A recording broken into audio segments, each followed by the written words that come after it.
Bismillahirrahmanirrahim. Alhamdulillahirrabbilalamin. Wassalatu wassalamu ala ashrafil anbiya'i wa mursalin wa ala alihi wa sahbihi ajma'in. Assalamualaikum warahmatullahi wabarakatuh. Salam ukhuwah, salam kasih sayang dan salam satu Malaysia.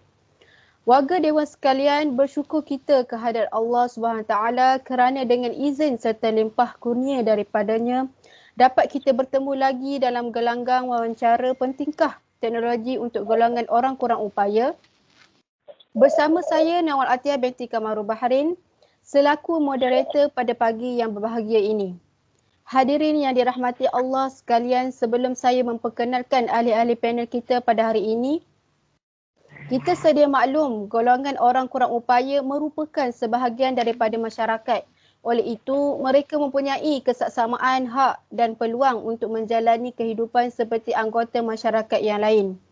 Pendekatan berasaskan hak atau right based dan juga perlindungan wajar digunakan bagi menjamin kepentingan dan kesejahteraan orang kurang upaya. Apakah itu orang kurang upaya? Orang kurang upaya adalah seseorang yang mempunyai ketidakupayaan jangka masa panjang dari segi fizikal, mental, intelektual atau panca indera yang apabila berhadapan dengan pelbagai halangan mungkin tidak dapat melibatkan diri sepenuhnya dan secara efektif dalam masyarakat. Justru masalah ini perlu dilihat dalam skop yang lebih besar jika ianya ingin diselesaikan sesuai dengan tajuk forum kita pada kali ini. Penggunaan teknologi untuk golongan orang kurang upaya. Sebelum mengupas tajuk ini dengan lebih mendalam, terlebih dahulu mari kita berkenalan dengan 4 orang ahli panel kita pada hari ini. Jangan ragu dan jangan risau kerana warga Dewan sememangnya tidak asing lagi dengan panel-panel kita pada hari ini. Baiklah, ahli panel pertama, Saudari Sofia Adibah binti Osman. Seterusnya, ahli panel kedua, Saudari Nurkhalis Aisyah binti Abdul Halim. Panel ketiga iaitu Saudari Nur Aisyatul Umairah binti Suhaimi. Dan panel keempat kita iaitu Saudari Hidayatul Syuhada binti Zulkarnain. Selamat datang juga buat saudari-saudari sekalian. Sebelum saya menyimpang dengan lebih jauh, soalan saya pada panel pertama, apakah cara dapat mengelakkan bahaya untuk golongan orang kurang upaya? Silakan. Terima kasih diucapkan kepada Cik Nawal selaku moderator kita pada hari ini. Bismillahirrahmanirrahim. Pada zaman sekarang ini, teknologi ini merupakan sesuatu yang amat penting kepada semua orang, terutamanya golongan kurang upaya. Baiklah, saya akan terangkan apa itu yang dimaksudkan dengan teknologi. Teknologi adalah pembangunan dan penggunaan alatan, mesin, bahan dan proses untuk menyelesaikan masalah manusia. Teknologi selalunya berkait rapat dengan rekaan dan gadget menggunakan prinsip sains dan proses terkini. Maksud yang kedua ialah teknologi digunakan dalam bidang ekonomi yang mana teknologi dilihat sebagai tahap pengetahuan semasa dalam menggabungkan sumber yang bagi menghasilkan produk yang dikehendaki. Oleh itu, teknologi akan berubah apabila pengetahuan kita berubah. Takrifan teknologi yang digunakan di sekolah-sekolah dan institusi pengajian tinggi di Malaysia ialah aplikasi pengetahuan sains yang boleh memanfaatkan serta menyelesaikan masalah manusia yang dihadapi dalam kehidupan seharian. Penggunaan teknologi di Malaysia sangat banyak digunakan, antaranya telefon pintar dan komputer riba. Hasilnya, ianya telah memberi banyak manfaat kepada orang ramai, terutamanya golongan wanita, kanak-kanak. Lebih semula kepada pertanyaan yang ditujukan oleh Cik Nawal sebentar tadi, antara kepentingan teknologi kepada golongan orang kurang upaya ialah dapat mengelakkan berlakunya ancaman bahaya. Golongan OKU ini sering menjadi mangsa seperti yang kita tahu banyak media yang melaporkan bahawa telah berlakunya banyak kejadian kes robot, penculikan dan banyak lagi. Jadi, dengan adanya teknologi ini, ianya telah membantu mereka untuk melangsungkan kehidupan seperti biasa tanpa memikirkan bahaya di sekelilingnya. Terdapat banyak peralatan teknologi yang digunakan bagi tujuan keselamatan. untuk golongan OKU seperti perkongsian lokasi keberadaan mereka di luar menggunakan live location serta pemantauan dari kamera litar tertutup dengan hanya menggunakan telefon pintar. Melalui teknologi ini, apabila berlakunya sesuatu seperti mereka diculik atau lain-lain, kita dapat mengenal pasti keberadaan mereka dan seterusnya melaporkan kepada pihak berkuasa agar tindakan sewajarnya dapat diambil. Oleh itu, jelaslah bahawa penggunaan teknologi bagi golongan orang kurang upaya amatlah penting agar dapat menjamin keselamatan mereka. Baiklah, saya akan menanyakan soalan seterusnya kepada Cik Sofia, iaitu panel kita yang pertama. Apakah keistimewaan dan kemudahan yang diberikan kepada golongan orang kurang upaya di Malaysia? Baiklah, terima kasih atas soalan itu tadi. Seperti yang kita tahu, kerajaan Malaysia telah banyak memberikan keistimewaan dan kemudahan terhadap golongan orang kurang upaya. Antaranya, yang pertama, kerajaan Malaysia telah menubuhkan Majlis Paralimpik Malaysia bagi menggalakkan sukan dan rekreasi di kalangan orang kurang upaya. Setiap 2 tahun sekali, kejohanan sukan Paralimpik akan diadakan. Seterusnya, kerajaan juga giat menjalankan kegiatan kesenian dan kebudayaan bagi golongan OKU. Satu kumpulan kesenian orang kurang upaya ditubuhkan dalam satu tabung dan satu tabung juga dilancarkan bagi memudahkan kumpulan ini menjalankan aktiviti dan latihan. Di samping itu, Kementerian Pendidikan Malaysia juga di bawah Jabatan Pendidikan Khas menyediakan kelas khas kepada kanak-kanak cacat penglihatan, pendengaran dan masalah pembelajaran. Kerajaan juga telah mengecualikan bayaran pendaftaran kemasukan pelajar-pelajar kurang upaya di institusi-institusi pengajian. Selain itu, kerajaan juga memberi rebate cukai kepada pembayar cukai bagi membeli alat-alat khas bagi kegunaan sendiri atau kegunaan. Kemudian, kerajaan memberi pengecualian duty import dan cukai jualan ke atas semua peralatan yang direka khas untuk kegunaan orang kurang upaya. Dan akhir sekali, orang kurang upaya dikecualikan daripada bayaran rawatan di hospital kerajaan termasuk bayaran wad kelas ketiga, bayaran pakar dan ubat-ubatan. Dengan itu diharapkan dengan keistimewaan dan kemudahan yang diberikan dapat meringankan beban golongan orang kurang upaya. Terima kasih kepada panel pertama kita atas lontaran perbahasan yang utuh lagi berisi. Memang teknologi selalunya berkait rapat dengan rekaan dan gadget menggunakan prinsip sains dan proses terkini seperti dalam bidang ekonomi semestinya amat penting sekali. Seterusnya, mari kita dengar pendapat dari panel kedua. Silakan. Terima kasih. Salam mesra pembuka kata bagi memulakan bicara saya. Salam sejahtera madah bermula kepada hadirin pendengar bicara. Terima kasih Tuan Moderator, Cik Nawat Atiyah, ahli-ahli panel dan para hadirin sekalian. Baiklah, seperti yang kita tahu, perkembangan dunia teknologi dan telekomunikasi serta projek multimedia Super Corridor iaitu MSC telah menempatkan Malaysia dalam hubungan global antara negara-negara maju di dunia. Pelbagai usaha telah dijalankan untuk memaksimumkan penggunaan teknologi dalam mentransformasikan masyarakat Malaysia kepada masyarakat bermaklumat ataupun dalam bahasa Inggerisnya knowledge-based society. Kemajuan teknologi seperti internet dan multimedia begitu menonjol dalam sektor awam dan swasta. Ini selaras dengan matlamat wawasan 2020 yang telah diutarakan oleh mantan Perdana Menteri kita iaitu Tun Dr. Mahathir Mohamad. Beliau berkata, in the information age that we are living in, the Malaysian society must be information rich. It can be no accident that today there is no wealthy developed country that is information poor and no information rich country is poor and undeveloped. Jadi kesimpulan yang dapat kita pelajari daripada kata-kata mantan Perdana Menteri kita ini, untuk mencapai matlamat wawasan 2020 dan mewujudkan masyarakat bermaklumat, maka inisiatif untuk mengintegrasikan penggunaan teknologi dalam kehidupan seharian adalah perlu, tidak kiralah untuk golongan normal maupun golongan orang kurang upaya. Baiklah, mengenai tajuk kita pada hari ini iaitu pentingkah teknologi untuk golongan OKU, saya sendiri akan menghuraikan atau memperjelaskan sedikit sebanyak mengenai kepentingan penggunaan teknologi kepada golongan OKU yang sudah tidak asing lagi pada hari ini.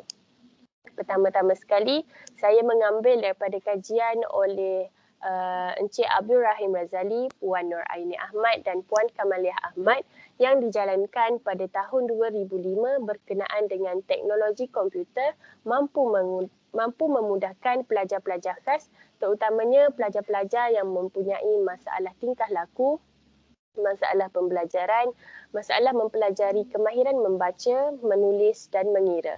Penggunaan multimedia dalam pendidikan ini banyak menarik minat pelajar dalam pembelajaran kerana ianya menarik, senang digunakan, malah pemahaman golongan pelajar ini menjadi lebih berkesan melalui penerangan gambar-gambar dan tayangan secara langsung. Tambahan lagi, penggunaan komputer dalam pengajaran dan pembelajaran bukan sahaja membantu guru mencapai objektif mereka, malah ianya juga dapat memberi peluang kepada pelajar-pelajar khas untuk mencuba cara pembelajaran yang baru.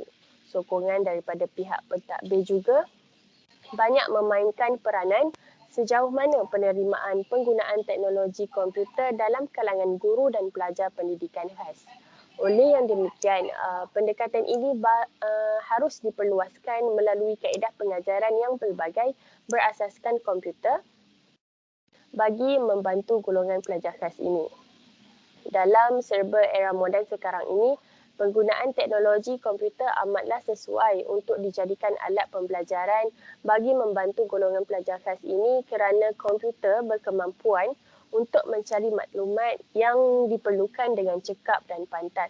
Jadi tidak dinafikan lagi bahawa komputer ini mempunyai banyak kepentingan dan keistimewaannya. Kelebihan inilah yang menjadikan teknologi pada hari ini sangat penting dan bermanfaat untuk golongan OKU, terutama sekali pada pelajar golongan OKU. Di samping itu, ianya juga boleh membantu golongan orang kurang upaya dalam melakukan aktiviti harian mereka. Sebagai contoh, teknologi komputer dan telefon bimbit dapat membantu mereka untuk menghantar maklumat seperti dokumen-dokumen melalui email dan mereka juga dapat berkomunikasi dengan orang lain dengan lebih mudah.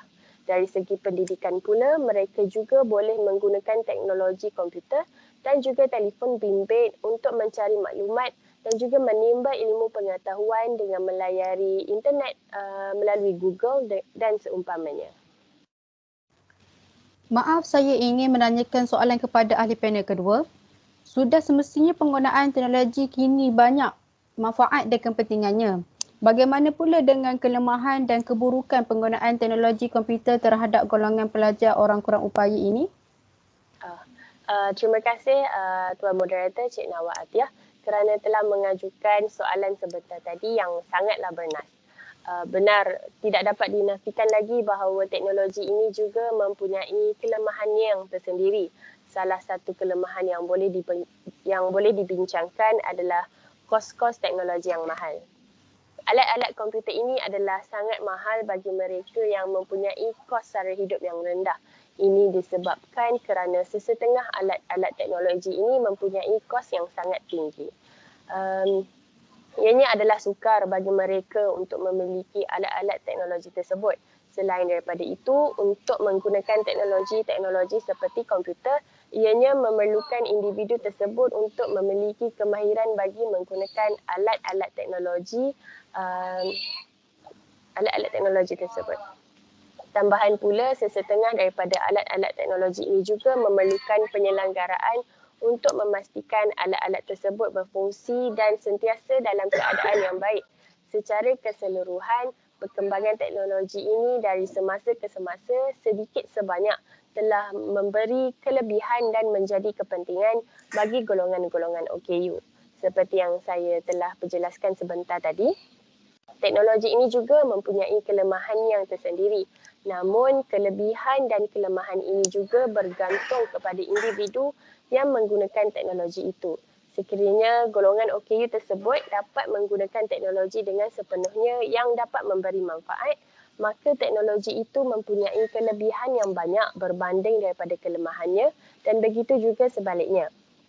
Namun saya sangatlah yakin penggunaan teknologi pada golongan OKU hari ini banyak kepentingannya berbanding kelemahannya. Saya harap huraian ini dapatlah menjawab soalan daripada Tuan Moderator sebentar tadi. Sebelum mengundurkan diri, saya hendak mengucapkan terima kasih kerana telah diberi peluang untuk menyampaikan bicara saya pada hari ini. Saya harap melalui wawancara ini, masyarakat dapat menyedari bahawa betapa pentingnya teknologi kepada golongan orang kurang upaya. Dengan ini, saya mengakhiri ucapan saya. Sekian, terima kasih. Sungguh intelektual pemikiran saudari panel kita yang kedua. Memang tidak dapat disangka lagi. Sebentar tadi panel kedua ada menyatakan bahawa teknologi komputer mampu memudahkan pelajar-pelajar KAS, terutamanya pelajar-pelajar bermasalah tingkah laku dan bermasalah pembelajaran, mempelajari kemahiran membaca, menulis dan mengira. Ia sangat diperlukan bagi golongan tersebut untuk memudahkan pembelajaran serta penggunaan harian mereka. Bahagian dengan keadaan sekarang ini yang tidak begitu mengizinkan mereka belajar bersemuka dengan guru, mereka mudah menggunakan teknologi komputer dengan pintar dan pantas tanpa perterangan orang sekitar. Baiklah, seterusnya saya ingin menanyakan persoalan seterusnya kepada ahli panel kita yang ketiga. Bagaimanakah untuk meningkatkan taraf hidup orang kurang upaya? Silakan. Baiklah, terima kasih diucapkan kepada Cik Nawal selaku moderator kita pada hari ini. Bismillahirrahmanirrahim. Setelah kita dengar pencerahan daripada panel pertama dan panel kedua, ingin saya menambah satu lagi kepentingan teknologi kepada golongan OKU ini. Baiklah, seperti yang telah kita ketahui, seiring dengan peredaran zaman dan kemunculan revolusi industri 4.0, teknologi yang ada kini semakin banyak dan semakin canggih. Penggunaan teknologi yang telah berkembang pesat ini merangkumi pelbagai aspek dalam masyarakat dan ia sepatutnya boleh digunakan oleh semua golongan masyarakat, termasuklah mereka yang mempunyai kekurangan dari segi fizikal, sama ada dari segi penglihatan, pendengaran, cacat anggota badan dan lain-lain. Tidak lupa juga dengan kemunculan pelbagai teknologi dan inovasi yang khusus untuk golongan OKU ini dapat membantu mereka sekiranya digunakan dengan betul. Selain itu, penggunaan teknologi ini juga sebenarnya membolehkan golongan OKU ini untuk berdiri sama tinggi dan duduk sama rendah dengan masyarakat yang lain. Golongan ini seharusnya diberi penekanan dalam penggunaan teknologi seperti telefon pintar dan komputer riba supaya mereka tidak ketinggalan dalam mengikuti arus pemodenan dan perkembangan teknologi ini. Jadi, secara umumnya dapat saya nyatakan bahawa teknologi ini sememangnya penting bagi golongan OKU untuk meningkatkan taraf hidup mereka dari segi perhubungan, pekerjaan, pendidikan, ekonomi dan juga dalam kehidupan seharian. Okey, jika kita lihat ya, sekiranya seseorang itu memiliki kemahiran penggunaan komputer seperti Microsoft Word, Excel dan PowerPoint, ini dapat memenuhi keperluan asas untuk mereka bekerja di bahagian perkeranian, pengurusan maupun pentadbiran.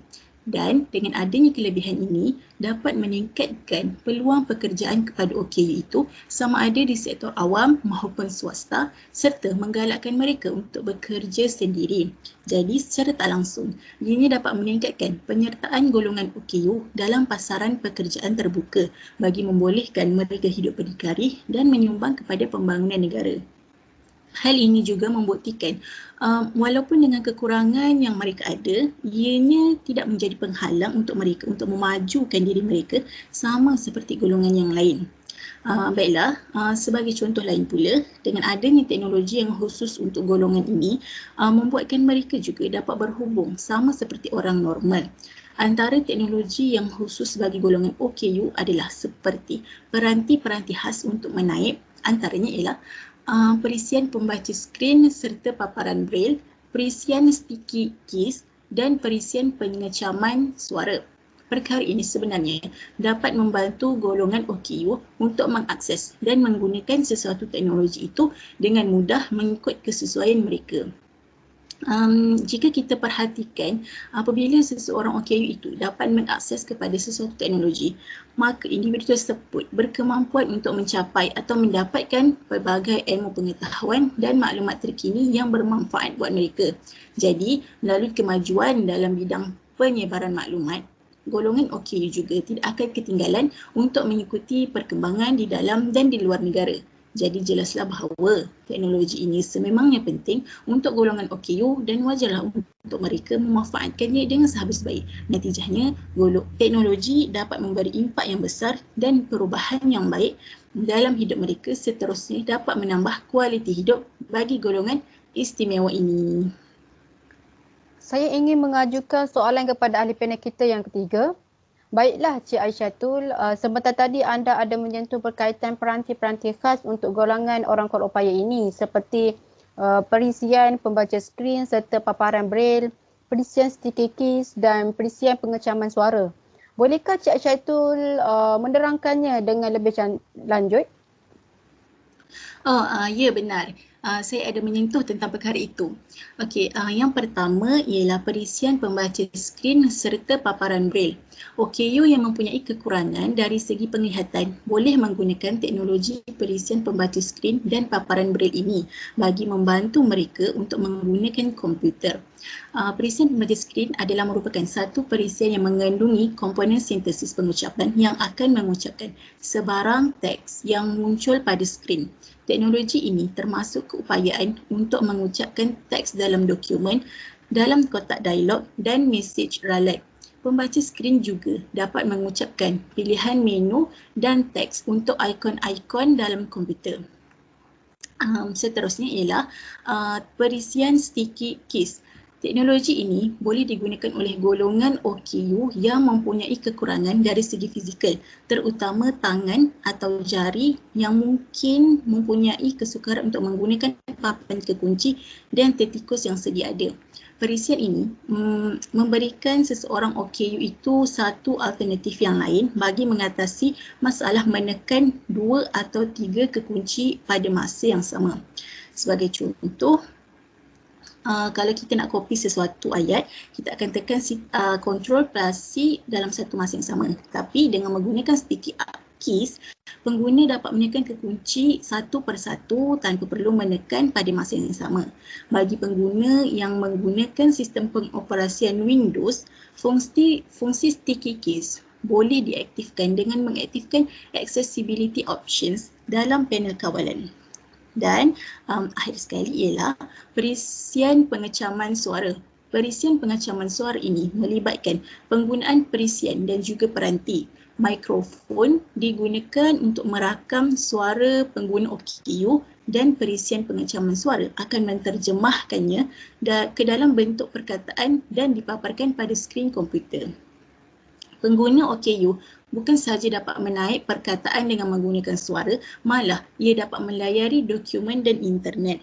Bagi golongan OKU yang mempunyai kekurangan dari segi pendengaran pula, bahagian audio untuk multimedia perlu disertakan sekali bersama caption supaya ia boleh difahami. Okey, apa itu caption? Caption atau bahasa mudahnya sari kata adalah perwakilan dalam bentuk teks bagi sesuatu bunyi atau dialog yang diucapkan dalam video itu.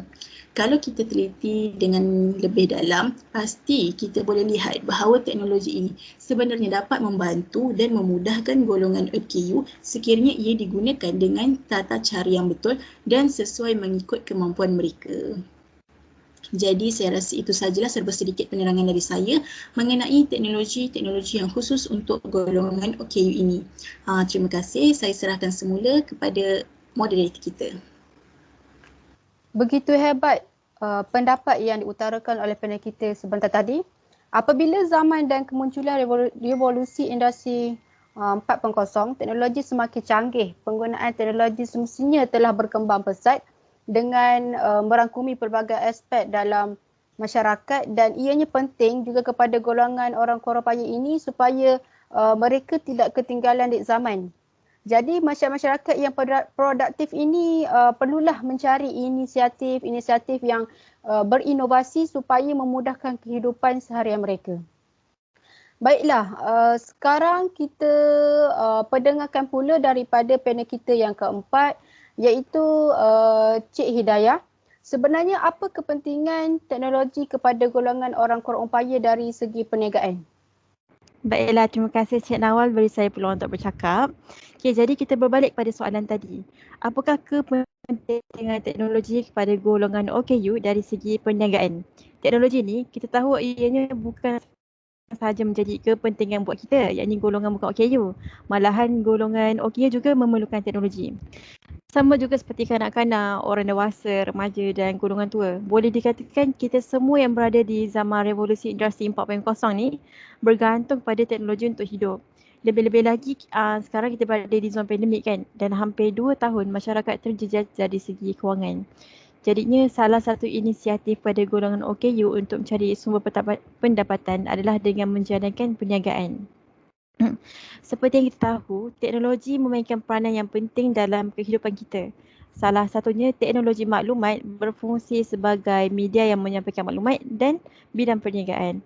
Di akhbar Sinar Harian, saya ada baca ada sebuah unit khas di bawah Kementerian Komunikasi dan Multimedia KKMM telah pun ditubuhkan untuk memberi fokus kepada usaha membantu golongan orang kurang upaya memanfaatkan teknologi termasuk menjalankan perniagaan dalam talian. Kita dapat lihat apabila kementerian sendiri menubuhkan satu unit besar untuk golongan OKU, mesti terdapat kepentingan kepada mereka yang mampu mengubah nasib mereka sedikit sebanyak.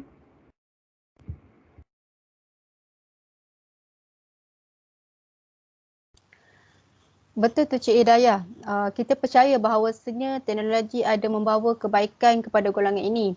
Dan saya ada juga pernah terdengar kisah yang mengayat hati tentang kejayaan yang dibawa oleh beberapa individu golongan kurang upaya. Boleh Cik Hidayah cerita sedikit pengalaman individu tersebut? Semestinya Cik Nawal. Ada satu kisah benar ni di mana seorang ibu tunggal yang hidup bersama 5 orang anak. Okay, nama beliau Kak Zu. Kak Zu ni ada 2 bisnes yang dikembangkan lah dalam beberapa tahun lepas. Dia ada bisnes kedai makan dan satu lagi bisnes kedai menjahit.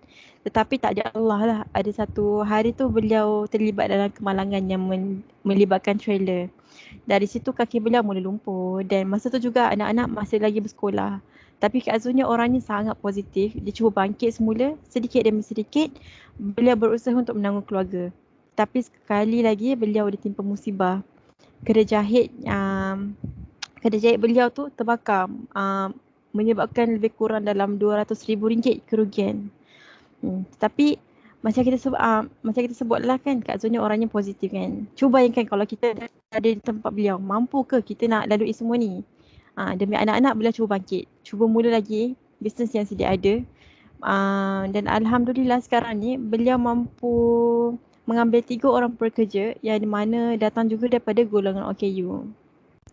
Baiklah para pendengar sekalian, dari kisah Kak Zu ni, beliau bukan sahaja menunjukkan kita perlu positif dalam setiap dugaan yang menimpa. Bahkan beliau juga memberi kita hint bahawa mesin jahit, tak kira lah mesin jahit komputer ke, portable ataupun sebagainya, juga mampu membantu golongan OKU bergiat saing dengan usahawan-usahawan yang lain untuk mencari rezeki. Okey, seperti yang kita tahu, teknologi ni luas dari segi penggunaan dan jenis-jenisnya.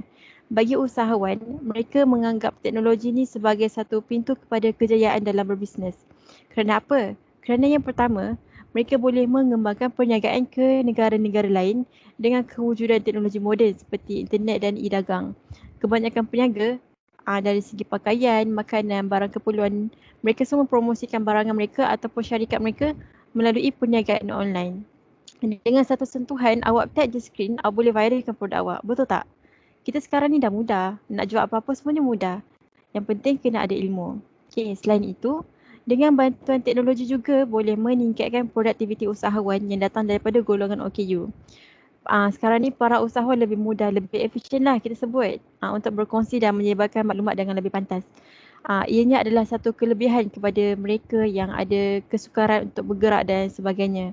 Sebab mereka boleh bermaklum balas melalui WhatsApp, Insta, Facebook, email dan pelbagai lagi platform media. Saya sekarang ni pun memang beli barang setiap orang je, online je sebab senang kan. Sambil tu kita boleh dapat bantu golongan OKU yang memerlukan. Kita boleh bantu mereka menjayakan bisnes. Selain itu, apabila kita menggunakan teknologi dalam berniaga, sudah tentu ianya akan menjimatkan masa dan semestinya satu kelebihan kepada mereka sebab sifat teknologi ni memudahkan. Contohnya ada mesin yang kita guna untuk hiris buat pisang kan, buat keripik pisang. Kalau dulu kita guna tu berjam-jam lah kita nak hiris satu-satu. Sekarang ni setengah jam je kita dah dapat banyak dah. Dalam jimatkan masa, malah teknologi juga menjamin keberkesanan kos. Hal ini kerana teknologi membolehkan proses perniagaan dikomputerkan. Di aman perniagaan akan mendapat pulangan yang lebih tinggi dengan menggunakan peralatan mesin yang berteknologi. Masya Allah, terima kasih Cik Hidayah atas penjelasan yang menarik dan informatif tadi. Dengan cerita tentang Kak Zu, kita dapat lihat pengorbanan seorang ibu, seorang usahawan yang bercita-cita membantu untuk menampung keluarga kan. Begitu memberi impak ya, sebenarnya teknologi ini bukan sahaja dari segi pembelajaran, taraf hidup dan mengelakkan bahaya, tetapi juga kepada perniagaan. Betul tu Shinawal. Sebenarnya apa yang kami kongsikan ni baru saja sebahagian kerana topik ni agak meluas lah. InsyaAllah sekiranya kita dapat bersidang sekali lagi, mungkin kita dapat bahaskan dengan lebih mendalam. Perisian pendapat dan cerita yang disampaikan oleh panel keempat begitu utuh lagi berisi. Baiklah, terima kasih saya ucapkan kepada keempat-empat ahli panel kita kerana sudi hadir dan sudi menyuarakan pendapat masing-masing. Moga apa yang kita dapat hari ini tidak sekadar masuk telinga kanan, keluar telinga kiri. Nampaknya masa amat menceburui kita. Sebelum berakhir, mari kita sama-sama menepuk tangan untuk diri sendiri kerana berjaya dan tekun mendengar perbincangan kita hari ini. Kesimpulannya, perkara yang berkaitan dengan golongan orang kulit upaya sebenarnya bukanlah suatu perkara yang patut kita pandang remeh kerana mereka juga mempunyai tanggungjawab dalam membantu kehidupan seharian mereka seperti pendidikan, pekerjaan dan lain-lain. Mereka juga seperti kita yang norma ini mahukan kemudahan, keselesaan dan kejayaan. Sebelum mengakhiri bicara wawancara kita pada hari ini, terimalah serangkap pantun yang berbunyi, tuailah padi antara masak, esok jangan layu-layuan. Intailah kami antara nampak, esok jangan rindu-rinduan. Sekian saja untuk hari ini. Terkasar bahasa, tersilap bicara, mohon dimaafkan. Sesungguhnya yang baik itu datangnya daripada Yang Maha Pencipta dan yang kurang elok itu datangnya daripada kekhilafan diri kami sendiri. Wallahu alam. Saya akhiri wawancara kita pada pagi ini dengan lafaz yang mulia. Wabillahi taufiq wal hidayah. Assalamualaikum warahmatullahi wabarakatuh. Waalaikumsalam warahmatullahi wabarakatuh.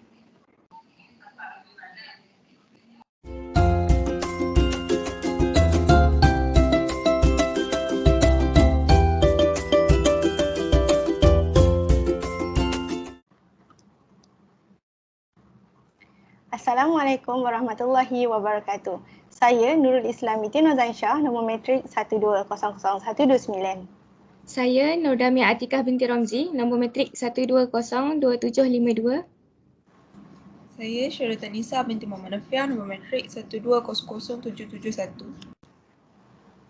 Saya Dania Marsha binti Muhammad Faris, nombor matrik 12022754. Saya Siti Nur Atikah binti Mio Ulul Azmi dan nombor matrik 12000773. Baik. Assalamualaikum warahmatullahi wabarakatuh dan selamat pagi saya ucapkan kepada para ahli panel dan penonton sekalian. Alhamdulillah, dengan rahmat ilahi kita dapat bersama-sama pada hari ini dalam wawancara ini untuk membincangkan tentang satu topik yang sering dipandang enteng oleh masyarakat pada hari ini, iaitu berkenaan tentang hak kesihatan golongan orang kurang upaya atau OKU. Sebelum memulakan wawancara ini, suka untuk saya memperkenalkan diri saya dan ahli panel yang arif lagi bijaksana yang terlibat pada hari ini.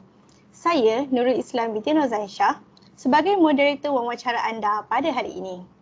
Seterusnya, ahli panel yang pertama, Cik Nur Damia Atikah binti Ramzi.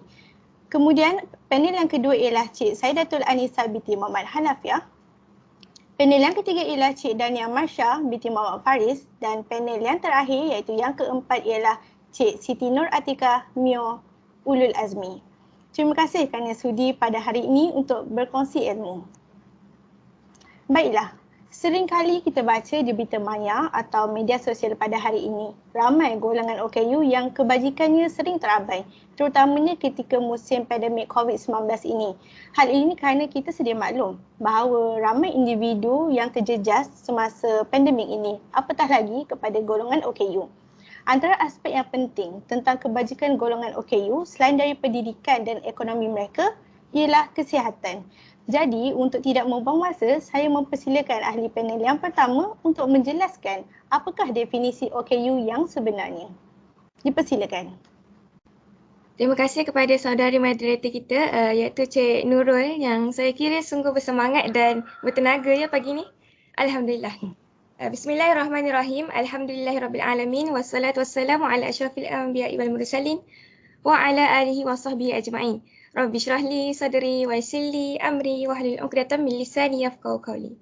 Sebelum saya menjawab kepada persoalan moderator sebentar tadi, suka untuk saya ceritakan sebuah kisah iaitu mengenai Abdullah ibnu Ummi Maktum. Beliau merupakan sahabat yang buta tapi celik mata hatinya. Beliau juga merupakan sahabat daripada suku Quraisy yang juga merupakan sepupu kepada isteri Rasulullah iaitu Sayyidatina Khadijah binti Huwailid radhiyallahu anha.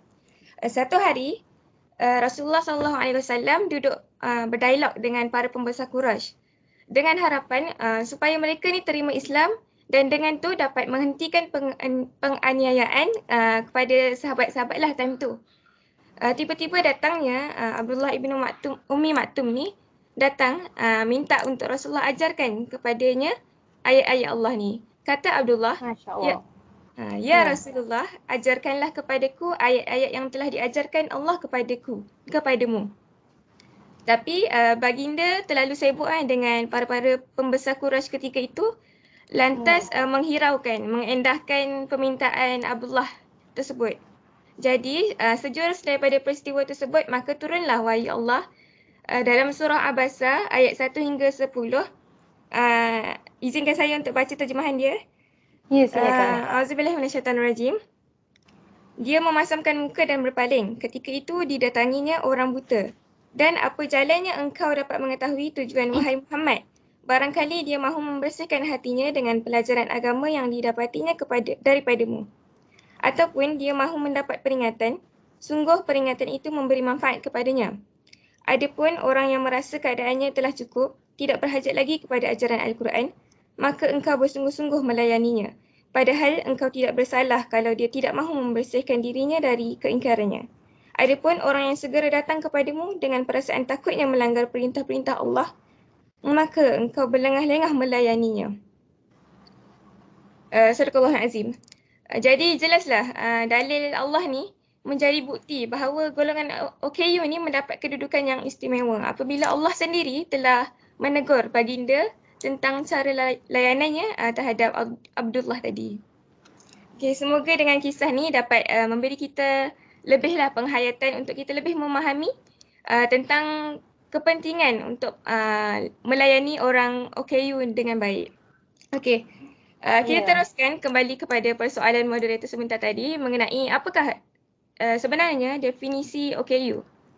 Saya ambil daripada 3 sumber. Yang pertama daripada Akta Orang Kurang Upaya 2008.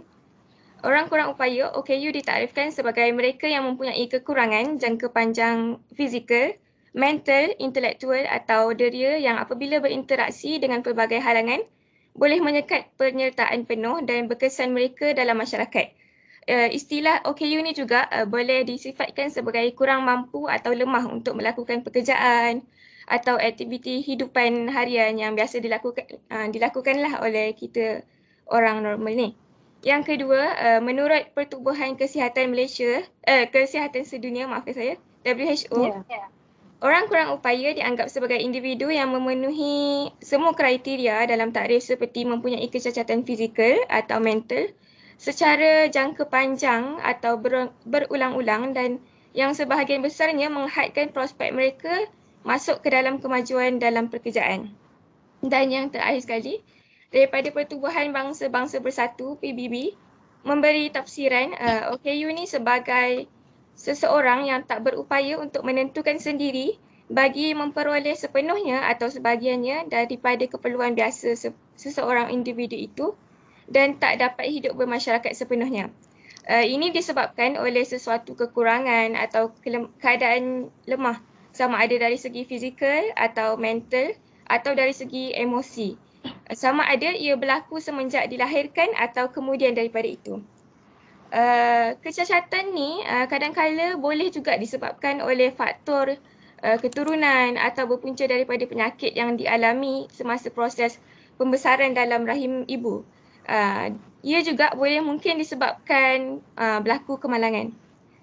Golongan OKU ini khususnya di Malaysia dapat kita bahagikan kepada dua kelompok masyarakat, iaitu yang pertama kelompok golongan kanak-kanak istimewa atau kanak-kanak khas, dan golongan istimewa, dan yang kedua adalah golongan istimewa dewasa dan warga tua. Kanak-kanak khas atau kanak-kanak istimewa ini boleh didefinisikan sebagai kanak-kanak yang berbeza daripada kanak-kanak normal dalam beberapa aspek. Antaranya dalam menerusi ciri-ciri keupayaan mental, sensory atau keupayaan komunikasi, tingkah laku sosial ataupun ciri-ciri fizikal dan sebagainya. Seterusnya terdapat juga 7 kategori dalam orang kurang upaya ni. Jadi saya akan terangkanlah satu persatu apa ciri-cirinya.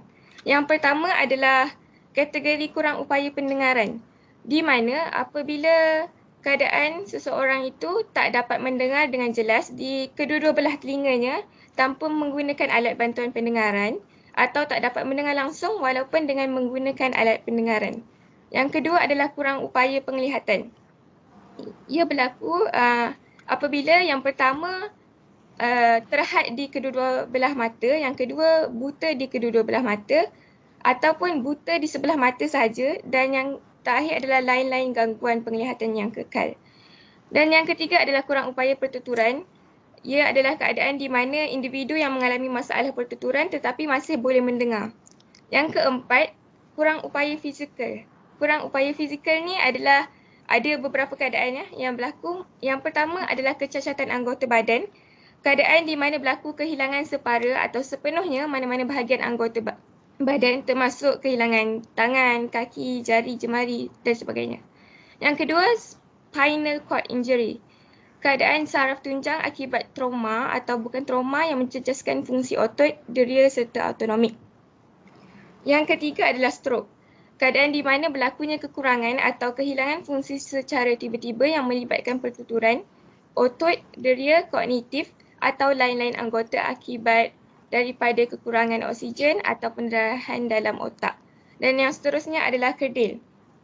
Keadaan di mana ketinggian bagi seseorang adalah kurang daripada 142 cm bagi lelaki dan kurang daripada 138 bagi wanita.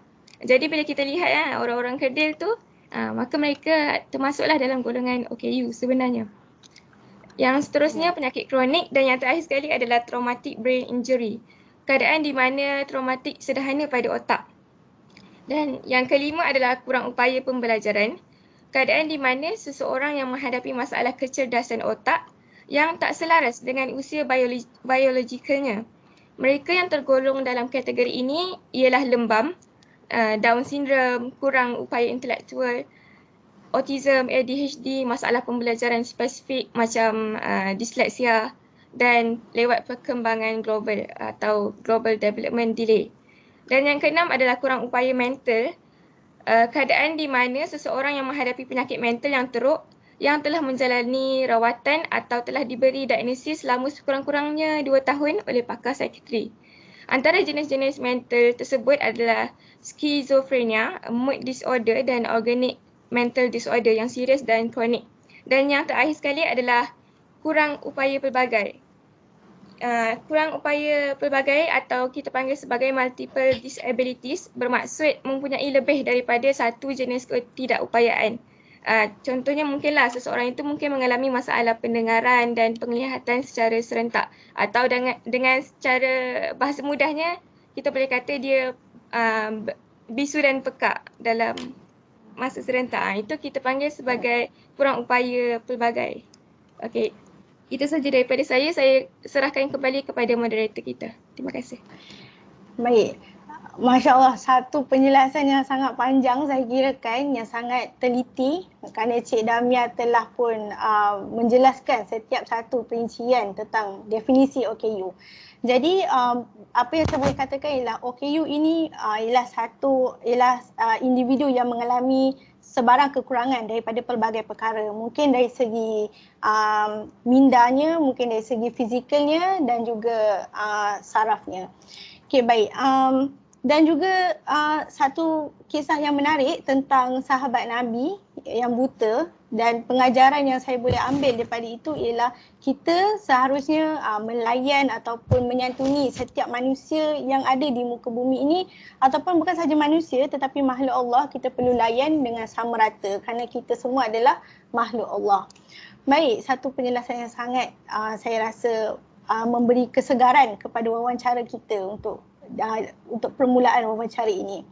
Baiklah, seterusnya saya balik kepada panel yang kedua, iaitu Encik Syai.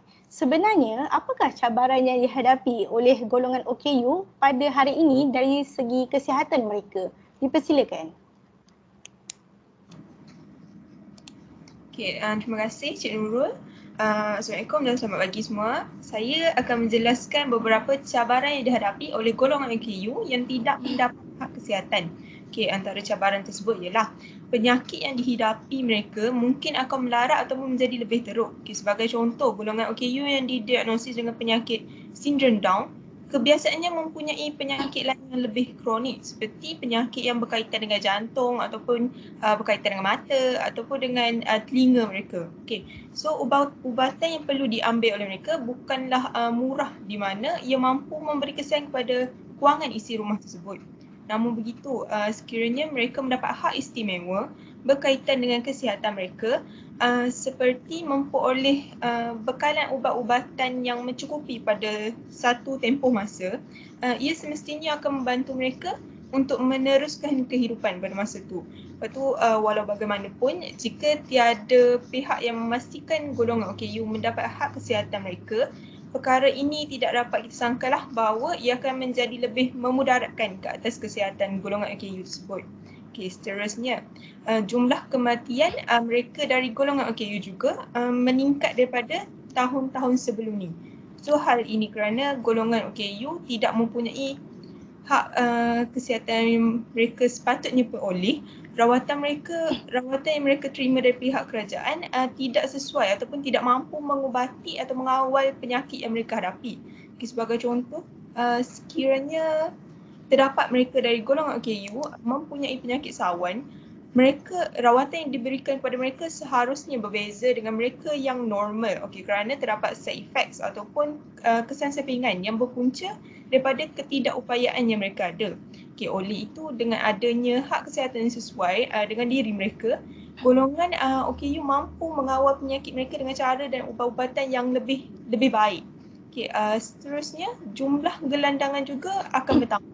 Okay, hak kesihatan bukanlah tertumpu pada rawatan dan ubat-ubatan saja, namun ia juga meliputi makanan, pakaian serta perumahan. Okay, sekiranya golongan OKU tidak mampu untuk menuntut hak kesihatan mereka, terdapat kemungkinan untuk mereka tidak mempunyai tempat tinggal. Okay, seperti mana yang kita telah sedia maklum, sesetengah golongan OKU tidak mempunyai keupayaan untuk mencari rezeki sendiri. Mungkin mereka yang berkeluarga tidak mendapat kesan yang maksimal, namun jika kita memikirkan tentang golongan OKU yang tidak mempunyai ahli keluarga ataupun penjaga, semestinya ia menjadi perkara yang sangat negatif. Okay, sebagai contoh, mereka akan tinggal di kawasan yang tidak bersih atau tidak selamat, seperti bangunan-bangunan lama ataupun lebih teruk di bawah jambatan, kerana disitulah satu-satunya tempat yang mampu memberikan mereka teduhan. Okay, dengan adanya hak kesihatan, keberadaan mereka akan menjadi lebih terjamin, di mana mereka mempunyai tempat untuk berteduh seperti pusat-pusat jagaan bagi golongan OKU ataupun golongan-golongan yang tidak mampu menjaga diri sendiri. Okay, yang keempat ialah ia akan meningkatkan masalah kemiskinan. Okay, hal ini kerana sekiranya mereka yang penyakit yang dihadapi golongan OKU tidak diubati atau dirawat, mereka tidak dapat menjalani kehidupan mereka dengan lebih lancar. Okay, sebagai contoh, setengah OKU seperti mana yang kita tahu, mereka mempunyai kebolehan ataupun keupayaan untuk mencari rezeki ataupun bekerja. Okey, namun jika penyakit kronik menyerang mereka ketika mereka tiada sebarang ubat-ubatan kecemasan, semestinya ia akan mengganggu pekerjaan mereka. Okey, sekiranya mereka tidak mampu bekerja, sudah pasti mereka tidak akan mempunyai pendapatan yang cukup untuk menampung diri sendiri ataupun keluarga mereka. Oleh itu, sekiranya terdapat hak kesihatan yang diberikan kepada mereka, mereka dapat bekerja dengan keadaan yang lebih selesa tanpa perlu risau tentang sebarang serangan penyakit di tempat kerja. Okay, akhir sekali, mereka juga dipandang rendah oleh mereka yang normal. Okay, tidak dapat disangkalah bahawa terdapat kumpulan yang tidak mempunyai kebolehan untuk memandang setengah perkara dari sudut yang berbeza, di mana mereka akan melihat kebanyakan perkara dari sudut yang negatif. Okay, dengan itu, orang kurang upaya akan dipandang rendah. Hal ini kerana mereka beranggapan bahawa golongan OKU hanya akan membebankan ahli keluarga ataupun di sekeliling mereka. Walhal, golongan OKU juga mampu menjaga diri sendiri, malahan mempunyai keluarga yang diberi makan dan pakai yang cukup tanpa membebankan pihak luar. Namun begitu, setengah golongan yang normal tidak akan mengambil langkah yang berlebihan ataupun extra works untuk memahami kehidupan golongan OKU.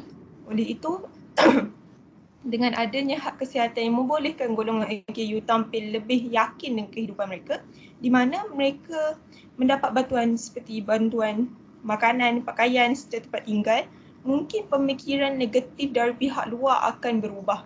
Okay, kesimpulannya apa yang disebutkan sebelum ini adalah apa yang menjadi cabaran kepada mereka dari golongan OKU tanpa hak kesihatan yang sering kita terlepas pandang. Okay, itu sahaja dari saya serahkan kembali kepada Cik Moderator kita, Cik Nurul. Terima kasih.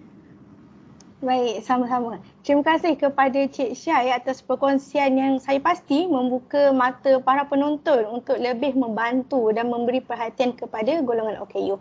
Dan saya kira sebenarnya golongan OKU ni sebenarnya bukanlah mereka yang tidak berkemampuan. Betul. Jadi sebab ramai juga pekerja-pekerja OKU yang membuat kerja kraft tangan, membuat kerja yang semampu mereka lah untuk mereka menampung diri mereka. Dan saya pasti kos rawatan bagi orang OKU adalah tinggi. Jadi mereka sememangnya memerlukan bantuan masyarakat, bantuan agensi-agensi yang terlibat untuk membantu mereka atau untuk memastikan kehidupan mereka ini terjaga ataupun terbela. Kemudian saya pasti sebenarnya ramai masyarakat di negara ini yang suka membantu antara satu sama lain, tetapi mungkin mereka kurang tahu kepada siapa bantuan itu perlu disalurkan. Mungkin hanya kepada golongan miskin, kepada golongan sekian-sekian, tetapi mereka mungkin terabai untuk membantu golongan OKU ini. Baik, terima kasih atas perkongsian yang menarik sebentar tadi. Seterusnya saya ingin tahu apakah kesan yang berlaku kepada golongan OKU apabila mereka tidak mendapat hak kesihatan yang sebaiknya. Silakan panel ketiga, Cik Marsha. Okey, baik. Terima kasih Cik Nurul. Okey, izinkan saya berkongsi dengan anda semua kesan apabila golongan OKU tidak mendapat hak kesihatan ataupun hak kesihatan mereka diabaikan. Okey. Yang pertama, sakit mereka akan bertambah teruk. Okey, sebab apa saya cakap sakit mereka akan bertambah teruk? Sebab apabila mereka tidak mendapat hak kesihatan yang sepatutnya, jadi kos-kos rawatan, kos ubatan yang sepatutnya akan, orang kata akan meningkat and luar jangkaan daripada mereka untuk mereka tidak mampu untuk membayar kos rawatan ataupun kos-kos ubatan tersebut. Apabila mereka tak dapat ubat-ubatan yang sepatutnya, rawatan yang sepatutnya, jadi mereka terpaksa berdiam diri sahaja. Jadi sakit yang mereka sedang alami itu akan bertambah teruk. Itu kesan yang pertama. Okay, kesan yang kedua pula, ini kesan yang orang ramai tak nampak sebabkan mereka anggap golongan OKU ni orang kata kes-kes berkaitan dengan golongan OKU ni mereka anggap benda yang remeh. Okay. Kesan yang kedua, bila mereka tak dapat hak kesihatan, punca jenayah di negara kita akan meningkat. Okey. Mungkin anda semua akan rasa macam punca jenayah meningkat. Ya, punca jenayah akan meningkat kerana bila kos-kos rawatan tinggi, kos-kos ubatan tinggi, mereka golongan OKU ni ataupun ahli-ahli keluarga mereka terpaksa melakukan kerja-kerja yang luar jangkaan, iaitu kes-kes jenayah seperti mencuri, merompak demi mendapatkan wang ataupun ubat-ubatan bagi merawat golongan OKU ni. Okey, seterusnya bila mereka tak dapat hak kesihatan, pasti saya yakin mereka ia akan menyebabkan menyusahkan ramai pihak. Okey, contohnya macam mereka akan menyusahkan ahli keluarga ataupun rakan-rakan mereka lah. Okey, sebab apa? Sebab contohnya mereka tak dapat rawatan di hospital ataupun pusat-pusat jagaan kan. Jadi orang ahli keluarga ataupun rakan-rakan mereka terpaksa jaga mereka bagi tumpuan fokus kepada mereka 100%. Sampaikan ahli keluarga ataupun rakan-rakan mereka terpaksa berhenti kerja untuk bagi tumpuan kepada mereka sepenuhnya. Okey, itu saja daripada saya. Saya serahkan kembali kepada Cik Nurul. Terima kasih. Baik, terima kasih kepada Cik Masya atas penerangan yang semangat sebentar tadi. Jadi saya boleh lihat banyak kesan buruk ataupun kesan negatif yang perlu ditanggung oleh golongan OKU ini apabila hak kesihatan mereka terabai. Kerana maklumlah kos rawatan di hospital bukanlah murah walaupun di hospital kerajaan, apatah lagi hospital swasta. Jadi saya tertarik dengan poin yang diberikan oleh Cik Masya sebentar tadi berkenaan tentang jika golongan OKU ini kurang mendapat pembelaan dari segi menjaga kebajikan mereka dari segi kesihatan, bukan sahaja mengganggu kesihatan mereka ataupun keluarga mereka, tetapi juga akan meningkatkan kadar jenayah di dalam negara. Kerana betul, saya pasti ada juga golongan OKU yang boleh maafkan saya, yang boleh bertindak seperti merompak ataupun meragut dan melakukan apa sahaja cara untuk mendapatkan wang ataupun terlibat dengan perkara yang lebih buruk seperti dadah dan sebagainya. Baik, jadi sebagai masyarakat Malaysia atau agensi-agensi yang bertanggungjawab ini, bagaimana cara yang terbaik untuk kita nak mengatasi masalah ini, masalah yang dihadapi oleh golongan OKU dari segi kesihatan? Silakan Cik Atikah. Terima kasih Cik Nurul, moderator kita. So seperti yang saya dengar rakan-rakan panel saya menghujahkan huraian mereka mengenai cabaran, mengenai kesan dan juga definisi. So tibalah masa saya untuk menjelaskan serba sikit mengenai bagaimana untuk kita mengatasi masalah-masalah yang sering dihadapi oleh golongan OKU dari segi hak kesihatan. Seperti yang kita ketahui, golongan ini juga adalah golongan rakyat biasa yang memerlukan hak asasi dan kesamarataan oleh semua pihak. Justru itu, kita juga memerlukan penjagaan yang rapi atau orang panggil right care kepada golongan sebegini supaya mereka juga mempunyai masa depan yang terjamin dan juga terbela. Oleh itu, saya mulakan dengan isi pertama saya iaitu dari segi saringan kesihatan.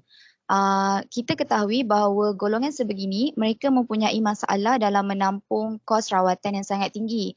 Jadi golongan-golongan OKU ini sangatlah digalakkan untuk mendaftar dan melaksanakan kad orang kelainan upaya atau kad OKU yang diberi kelebihan kepada mereka dari segi caj perubatan, di mana apabila mereka melakukan kad OKU ini, serba sedikit pihak kebajikan masyarakat, pihak kementerian yang tertentulah akan membantu mereka dari segi menampung serba sedikit kos rawatan.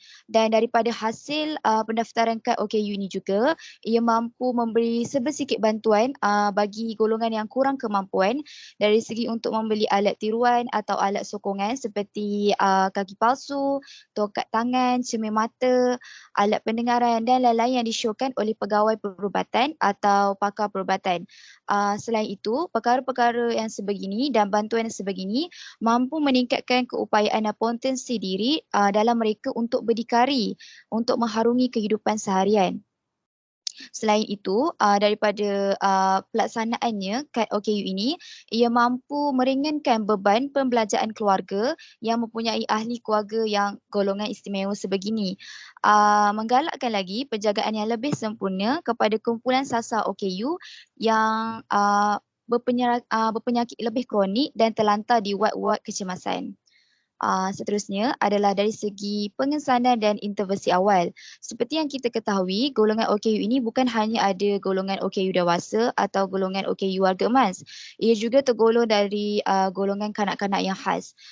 Dari segi golongan kanak-kanak yang khas ni penting juga untuk dari segi kesihatan mental mereka apabila berlakunya pelaksanaan intervensi awal, ia sedikit sebanyak membantu dari segi pendidikan mereka bagi kanak-kanak yang sangat agak perlahan dalam pendidikan yang tidak boleh menerima seperti kanak-kanak normal. Jadi intervensi awal ni memberi kesan yang positif kepada mereka bagi murid berkeperluan khas. Seperti yang kita lihat di sekolah-sekolah menengah, sekolah rendah, murid-murid yang kurang upaya ini atau orang panggil murid-murid pendidikan khas, mereka mempunyai cara tersendiri untuk mendidik mereka.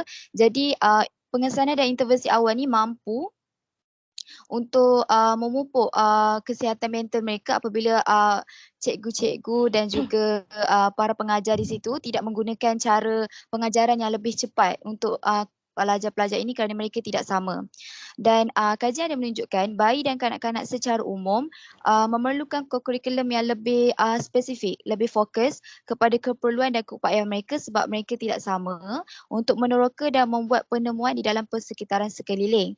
Dan perkara ini perlukan sangat-sangat bimbingan yang tinggi daripada sokongan guru dan pengajar-pengajar tersebut. Seterusnya saya pergi ke isi saya yang ketiga iaitu rehabilitasi atau kita panggil pusat pemulihan. Seperti yang kita ketahui, banyak golongan-golongan OKU yang berkeliaran, yang tidak mempunyai tempat tinggal. Jadi pusat penjagaan atau pemulihan rehabilitasi ini sangat penting kerana perkhidmatan-perkhidmatan yang disediakan mampu membina jati diri mereka dan mampu membuatkan mereka untuk berjaya untuk mengharungi kehidupan kerana mempunyai ilmu dan kepakaran yang tersendiri. Sumber-sumber mengoptimalkan bahawa perkhidmatan ini mampu sedikit sebanyak memberikan mereka ilmu pengetahuan yang mungkin tidak dapat di sekolah biasa saja. Melalui pendekatan ini, skop rehabilitasi telah diperkembangkan dari perkhidmatan untuk kanak-kanak saja sekarang dah lebih kepada warga tua, daripada orang dewasa dan juga orang yang mempunyai masalah lah dari segi psikologi, dari segi kecacatan dan sebagainya. Selain itu, perkara ini perlulah dilakukan secara berperingkat dan menjalankan program-program pendidikan yang tertentu. Contohnya program outreach di komuniti-komuniti tertentu supaya kita kembangkan lagi mengenai apa yang patut kita lakukan kepada golongan ini supaya mereka rasa mereka ini sama seperti golongan-golongan yang lain dan tak ada istilah tidak setara ataupun tidak sama dalam status sosial. Bukan itu saja, pihak yang terlibat dalam pusat pemulihan ini juga perlu mainkan peranan dan salah satunya adalah jururawat juga perlu dilatih secara konsisten dan berterusan supaya dapat membantu pusat pemulihan ini menyediakan keperluan-keperluan yang penting kepada golongan tersebut. Dan stimulasi awal mestilah dilakukan kepada kanak-kanak terutamanya kerana mereka masih muda dan perlukan pendekatan yang lebih lain sikit daripada orang yang berumur macam kita. Latihan kepada anggota kesihatan mestilah dilaksanakan secara tekun dan kita mestilah menggunakan alat-alat bahan dan modul yang sangat bersesuaian dengan mereka supaya dapat melatih mereka menjadi model insan yang memberi perkhidmatan kepada masyarakat. Seterus itu memberi orang kata kebaikan kepada negara kita, bahawa membuktikan bahawa mereka juga boleh memberi sumbangan yang sama rata seperti masyarakat yang lain. Baik, terima kasih atas penerangan yang penuh informasi Cik Atikah. Jadi rupanya banyak kaedah yang boleh dilakukan untuk membantu golongan OKU ini. Tinggal lagi seberapa tinggi tahap prihatin masyarakat ataupun agensi yang berkaitan untuk memberikan kehidupan yang lebih baik kepada golongan OKU di negara ini. Jadi tentang kaedah yang boleh dilakukan, saya pasti golongan OKU ini memerlukan kewangan yang tinggi untuk menampung kehidupan mereka dari segi rawatan dan sebagainya, perlindungan kepada diri mereka, kerana ialah kita yang boleh dikatakan manusia normal pun perlukan kewangan untuk pelbagai perkara, dan apatah lagi golongan OKU yang memerlukan rawatan yang tertentu dan mempunyai kos yang tertentu. Kemudian seterusnya mereka juga memerlukan kewangan untuk membeli bantuan alat sokongan seperti yang disebut Cik Atikah seperti tadi, kaki palsu, cermin mata, tongkat dan sebagainya, untuk membantu mereka, untuk memberikan mereka harapan untuk terus hidup dengan bersemangat dan tidak rasa terasing lah, kerana kita sebagai masyarakat yang normal ni perlu memberikan mereka satu semangat yang sebenarnya mereka ini tidaklah terasing daripada kita. Kemudian seterusnya dari pendidikan, saya pasti sudah ada pendidikan khas untuk kanak-kanak OKU, tapi saya rasa ia perlu dipertingkatkan lagi di pelbagai komuniti di dalam negara ini supaya golongan OKU, anak-anak OKU ini mendapat pendidikan yang sama rata tetapi menggunakan kurikulum yang khas untuk mereka. Dan yang terakhir, di pusat kebajikan ataupun pusat penjagaan OKU perlulah sentiasa diberi perhatian oleh masyarakat untuk sentiasa mengulurkan bantuan sumbangan, kerana ialah mereka memerlukan pelbagai alat ataupun mungkin mereka memerlukan pelbagai alat untuk untuk melatih kanak-kanak OKU ataupun orang dewasa OKU dan sebagainya. Baiklah,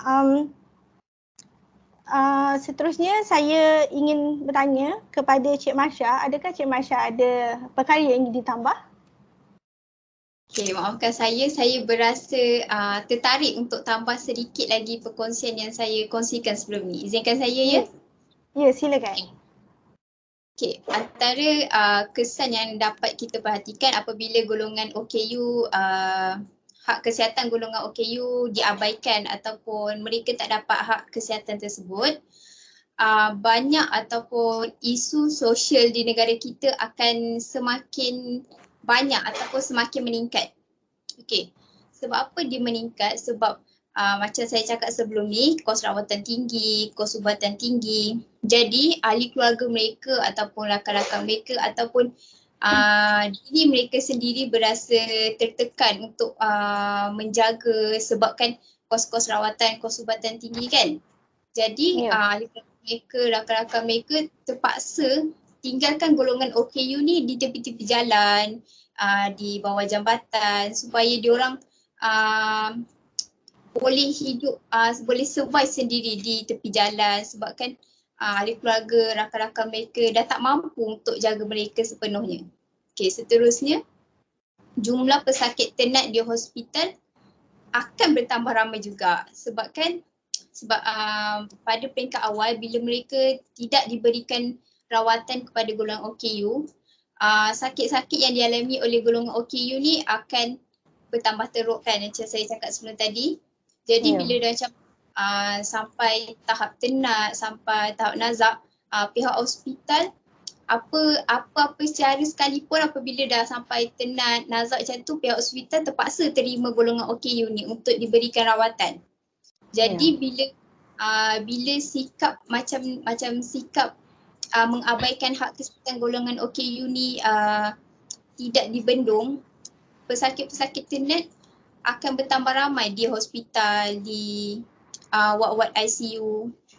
Jadi kita sebagai rakyat ataupun agensi-agensi yang bertanggungjawab perlu memainkan peranan untuk hak kesihatan golongan OKU ni tidak diabaikan supaya pesakit-pesakit tenat di hospital tidak ramai dan tidak sampai orang kata ICU tu janganlah sampai penuh padat disebabkan golongan OKU ni tak dapat hak kesihatan mereka. Kita tak naklah nanti orang negara-negara luar pandang remeh dekat negara kita. Okay, dan insyaAllah ini yang last kali point saya. Peratusan bunuh diri dan pesakit mental akan meningkat di negara kita. bila ni kita lebihkan kepada ahli keluarga mereka dululah.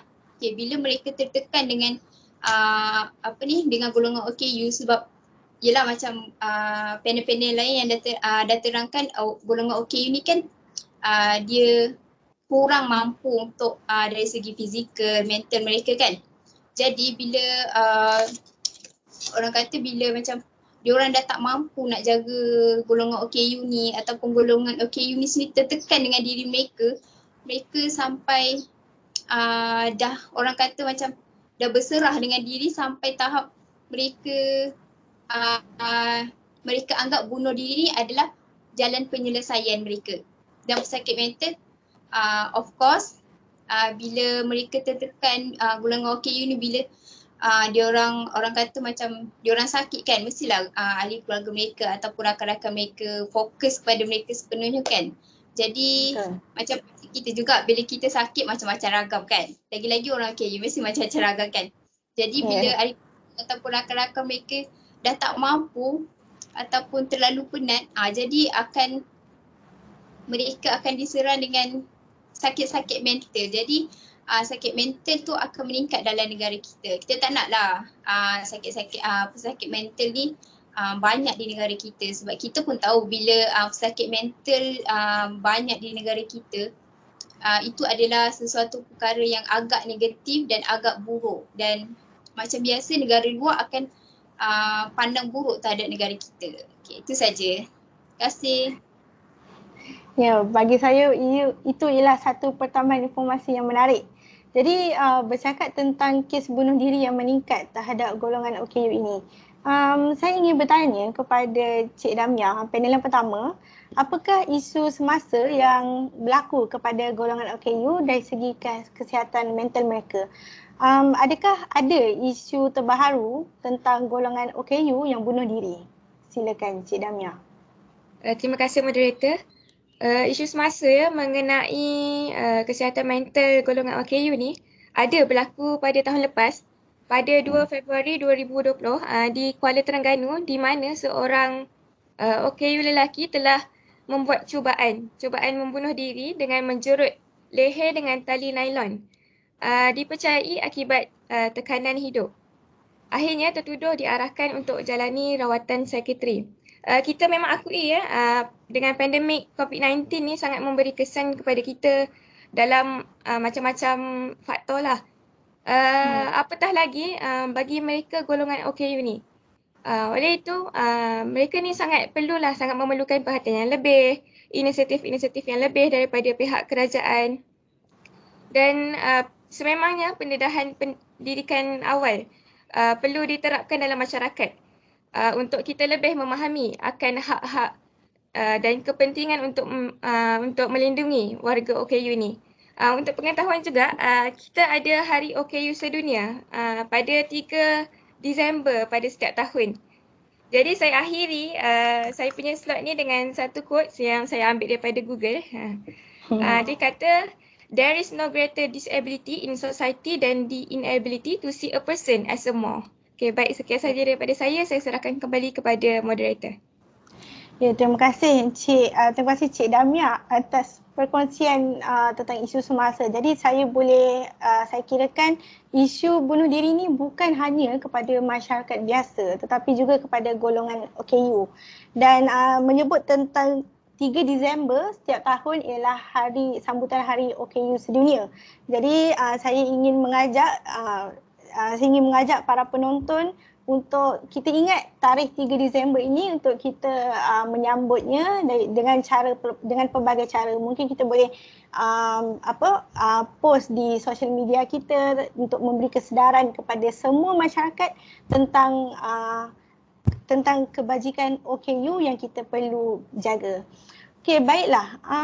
Mungkin Cik Syai ada harapan dari segi nasib kesihatan kepada golongan OKU pada masa hadapan. Dipersilakan. Terima kasih Cik Moderator. Berkenaan harapan saya ialah supaya golongan OKU diberi hak yang sewajarnya mereka dapat. Lebih-lebih lagi dan perkara yang penting seperti mana perkara yang melibatkan kesihatan mereka. Okay, ni bukan saja boleh membantu mereka dalam masalah kesihatan, namun ia juga boleh membantu mereka dalam meneruskan kehidupan tanpa memikirkan masalah kesihatan mereka. Okay, sebagai contoh, mereka dapat bekerja ataupun belajar tanpa meletakkan ketidakupayaan mereka di hadapan. Okay, perkara ini juga bukanlah tanggungjawab pihak berkuasa sahaja, namun orang awam seperti kita juga boleh membantu dalam memberikan golongan OKU peluang untuk hidup dalam keadaan yang lebih selesa dan mereka tidak akan terasa asing dengan mereka yang berupaya. Okay. Sebagai contoh, kita boleh memberi dana kepada agensi-agensi yang berdaftar ataupun memberi layanan yang baik kepada mereka daripada golongan OKU, ataupun seperti mana Encik Nurul kata tadi, boleh kita sebarkan maklumat-maklumat berkenaan OKU di media sosial. Okay, dengan itu golongan OKU juga dapat hidup dengan lebih senang dan lebih selesa di samping mereka yang berupaya. Okay, itu saja harapan saya serahkan kepada Encik Nurul. Baik, jadi saya kira besar harapan Cik Syai kepada golongan OKU. Jadi saya fikir alangkah bagusnya jika semua masyarakat atau individu di negara ini mempunyai ihsan atau harapan yang sama seperti Cik Syai untuk membela golongan OKU ini.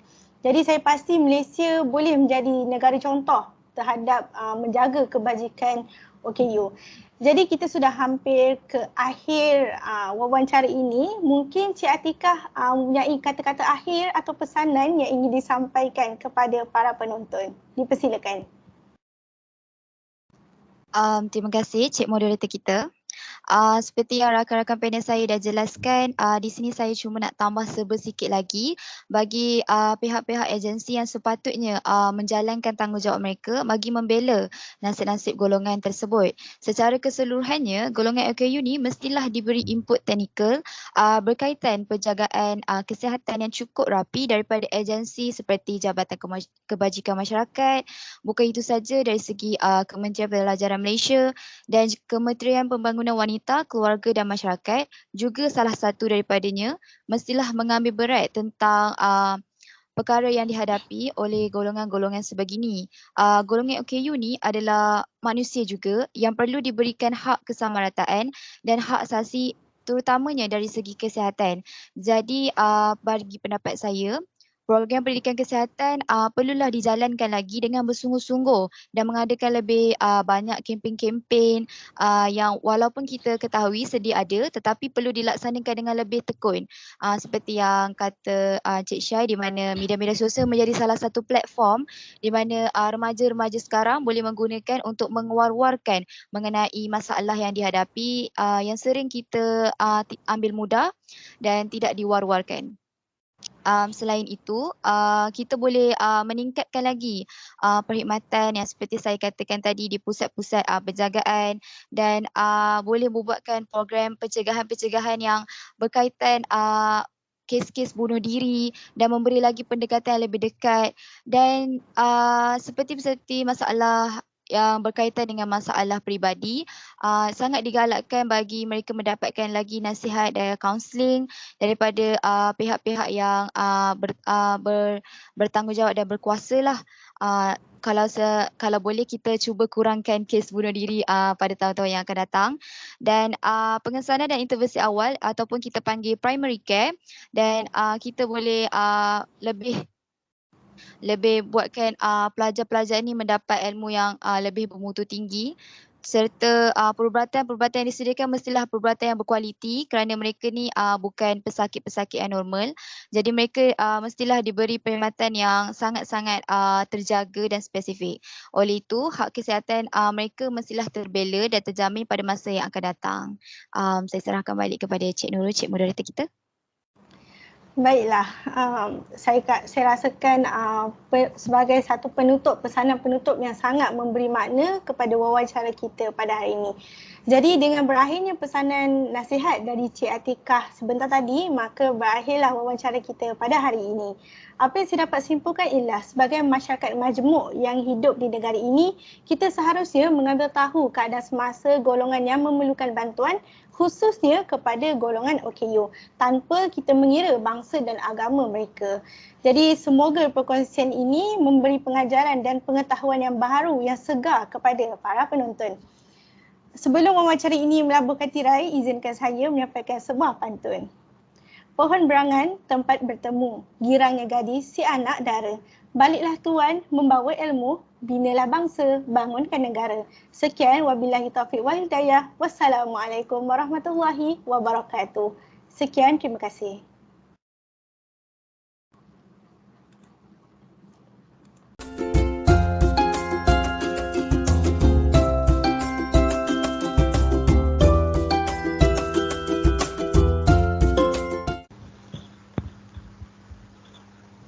Assalamualaikum warahmatullahi wabarakatuh. Saya Nur Damia Atikah binti Ramzi, nombor matrik 1202752. Saya Nawal Atiyah binti Kamarul Bahrain, nombor matrik 1201304. Saya Sofia Adibah binti Osman, nombor matrik 1202293. Bismillahirrahmanirrahim. Nampaknya kita telah pun sampai ke akhir slot kita pada hari ini, iaitu segmen Sudah Tahu ke Belum? Bersama saya ada dua orang sahabat, iaitu Saudari Nawal dan Saudari Sofia yang akan berkongsi dengan kita coretan-coretan inspirasi yang boleh kita ambil daripada golongan OKU yang berada di Malaysia.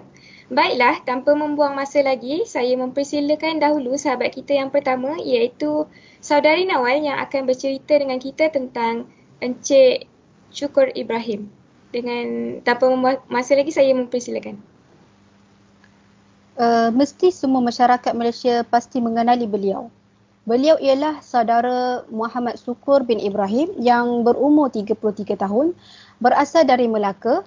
Beliau melanjutkan pelajaran ijazah sarjana muda sains komputer di Universiti Kebangsaan Malaysia dan beliau telah berkahwin. Beliau seorang orang kurang upaya yang kerdil. Beliau merupakan pembekal permaidani atau kapet, wall to wall untuk masjid, pejabat dan lain-lain. Melalui syarikat miliknya iaitu Distrike Solutions sejak 2010. Beliau juga merupakan seorang penceramah motivasi dan penasihat kewangan. Sebelum perniagaan berjaya beliau ini, beliau menceburi MLM dan gagal. Kemudian menceburi perniagaan reka bentuk dalaman namun gagal juga. Kemudian beliau menceburi perniagaan dobi tapi gagal juga.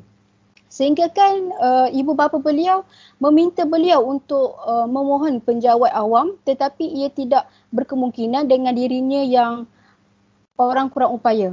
Tetapi disebabkan semangat pada dirinya yang berkobar-kobar, beliau sentiasa ambil bahagian yang positif dan lupakan bahagian yang negatif.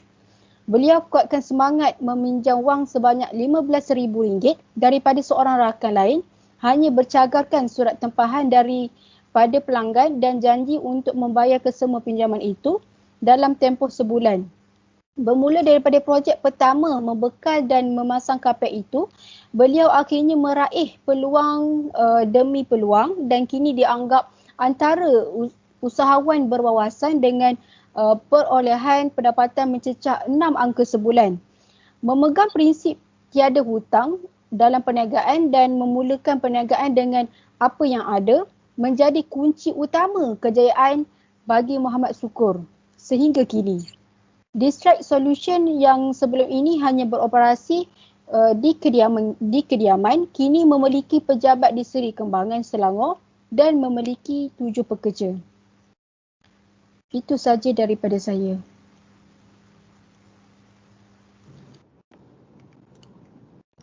Terima kasih Saudari Nawal. Masya Allah, sungguh menarik ya kisah yang diceritakan oleh Saudari Nawal sebentar tadi.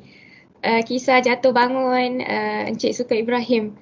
Apa yang boleh saya dapat, kita mulalah dari bawah kan. Usaha walaupun penuh dengan halangan. Baiklah, seterusnya kita teruskan pula dengan sharing kita yang kedua, iaitu daripada Saudari Sofia berkenaan kisah inspirasi Encik Zarif Afandi. Dipersilakan. Zarif Afandi ni merupakan golongan OKU yang saya rasa ia agak terkenal di Malaysia ya. Nama penuh beliau ialah Muhammad Zarif Afandi. Beliau dilahirkan pada 3 Disember 1981. Beliau merupakan pemilik The Zarif Initiative Sendirian Berhad. Syarikat ini adalah miliknya yang ditubuhkan. Beliau merupakan golongan OKU yang banyak memberikan inspirasi kepada rakyat Malaysia. Beliau tidak dikurniakan kedua-dua belah tangan sejak lahir.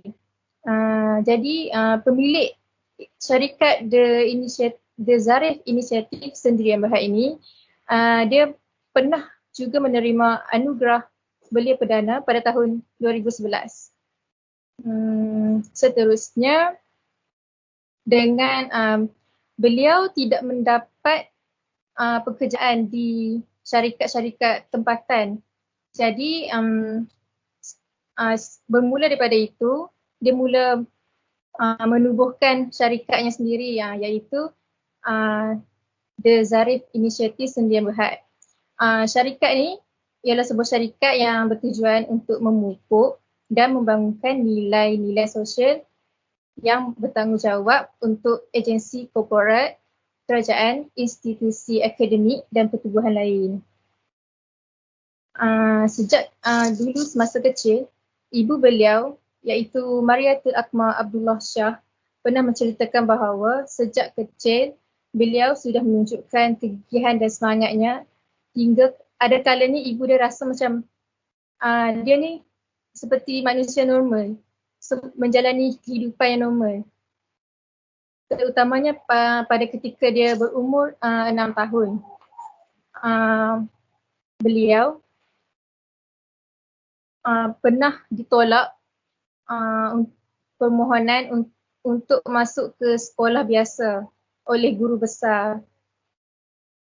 Kemudian sejak daripada itu dia menunjukkan keupayaan dia untuk berdikari, untuk bergerak dan mengurus diri kepada guru besar yang awalnya menolak permohonan untuk kemasukan ke sekolah dengan alasan tiada kemudahan untuk orang kelainan upaya.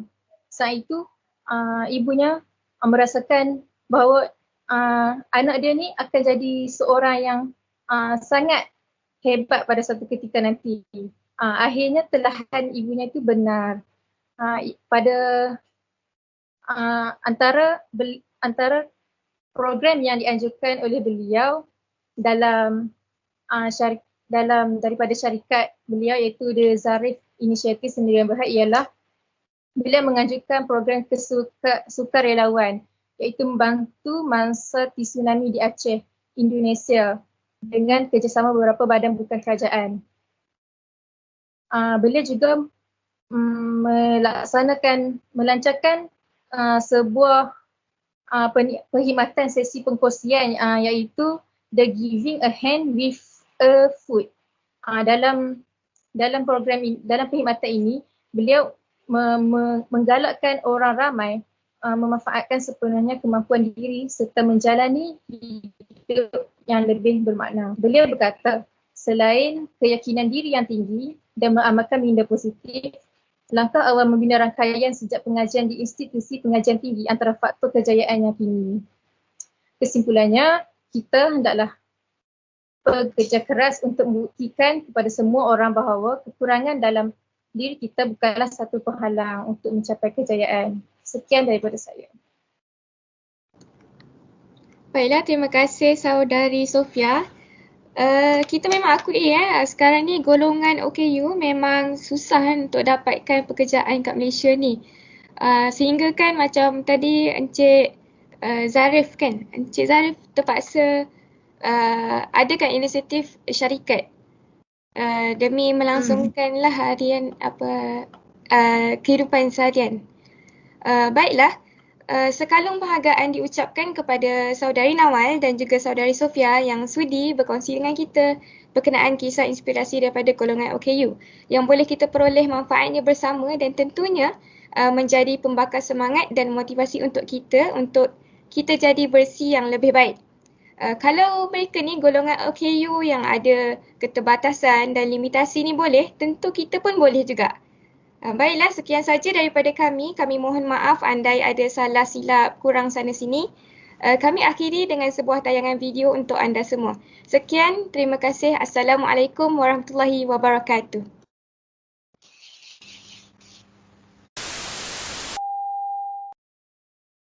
OKU stand for orang kurang upaya, bukan orang kelainan upaya. Tapi masih ramai lagi yang salah faham dan keliru tentang perkara ini. Jika anda boleh lihat, kami yang OKU sama saja dan tidak lain daripada anda yang bukan OKU. Kami bukan Superman yang boleh terbang, kami tidak boleh menghilangkan diri, kami tidak boleh mengundur masa. Sama saja seperti anda semua. Cuma kami ada sedikit kekurangan dan beberapa limitasi dalam melakukan sesuatu perkara. OKU mempunyai 7 kategori. Kategori yang pertama, kategori OKU penglihatan. Kategori yang kedua, kategori OKU pendengaran. Sama ada dia mild ataupun dia tak dengar langsung. Kategori yang ketiga, kategori OKU pertuturan. Kategori yang keempat, kategori OKU mental. Contohnya, apabila seseorang yang mempunyai depression yang sangat kronik ataupun kecelaruan personaliti yang teruk. Kategori yang kelima, kategori OKU masalah pembelajaran. Contohnya seperti autism. Kategori yang keenam, kategori OKU fizikal.